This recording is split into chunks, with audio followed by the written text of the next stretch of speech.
L'équilibre parfait entre images animées et images fixes. Le boîtier est créé pour les vidéastes exigeants et les photographes itinérants. Le Panasonic Lumix S1 II impressionne ces deux groupes cibles et tout le reste.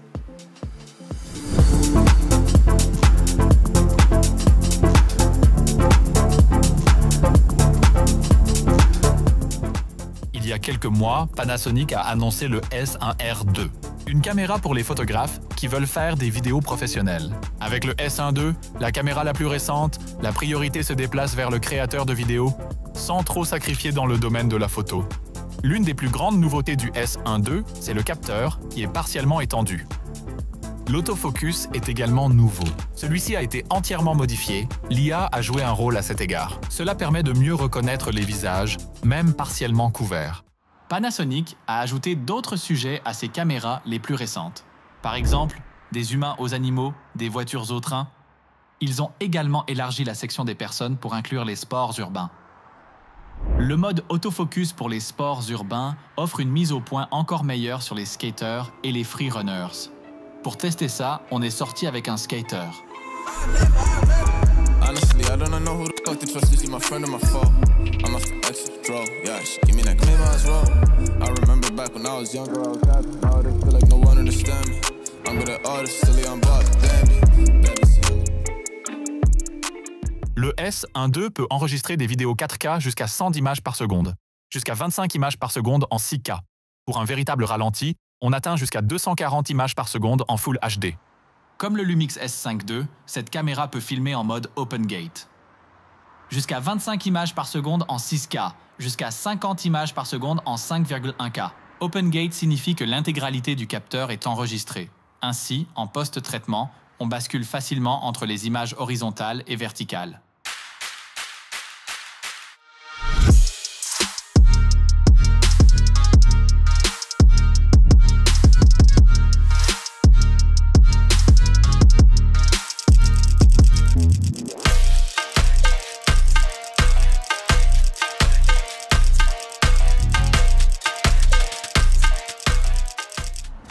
Je dois dire que les photos sont d'une netteté incroyable.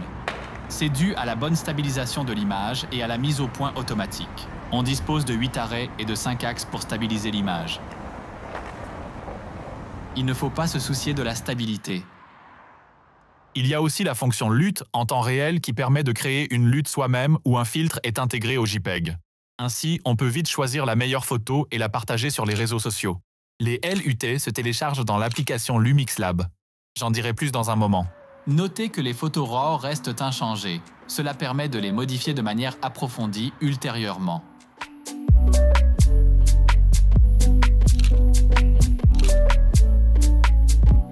Non seulement on a annoncé récemment le Lumix S1 II, mais aussi le S1 IIe. À l'extérieur, il est exactement le même que le S1 II et le S1R II. La plus grande différence, c'est à l'intérieur. La caméra a un capteur différent. Les deux capteurs ont une variante 24 MP. Le S1 IIe est le même que pour le S5 II et le Lumix S9 qui est plus compact. Ils ont bien le même boîtier. Les caméras sont dotées d'un viseur OLED net sur le dessus, un feu de pointage à l'avant et à l'arrière. Le moniteur peut complètement s'étendre, pivoter et s'incliner. Un rideau devant le capteur lorsqu'on éteint la caméra. Le S1 II dispose d'un nouveau capteur partiellement étendu. La plage dynamique est plus étendue avec 15 arrêts contre 14. Le S1 II peut prendre 70 photos par seconde en RAW sans coupure de courant. Le S1 IIe peut en faire jusqu'à 30. Les deux peuvent le faire avec un autofocus continu. Les caméras disposent de quelques intégrations logicielles. On en trouve 2 de Panasonic et 2 en coopération avec une autre partie. Lumix Lab et Lumix Flow sont des applis pour le téléphone. Lumix Lab est le hub du téléphone et on peut y importer des LUT, transférer des photos et des vidéos, contrôler la caméra à distance et mettre à jour le firmware.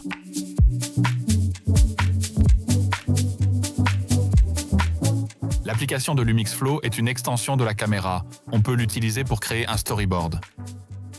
On peut utiliser son smartphone comme moniteur externe, à la fois filaire et sans fil. Avec Frame.io, on peut sauvegarder des images directement dans le cloud. Capture One permet la prise de vue connectée et la retouche grossière des photos. Alors, maintenant, le jour touche à sa fin. Je dois dire que j'ai un avis très positif à propos du Lumix S1 II.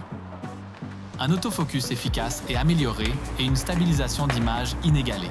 La stabilisation de l'image et l'ensemble sont inégalés, ce qui en fait un ensemble très complet pour les vidéastes les plus exigeants. On peut dire que le S1 IIe ressemble un peu plus au S5 II, tant que le capteur est le même, mais le boîtier a été modernisé et mis à jour.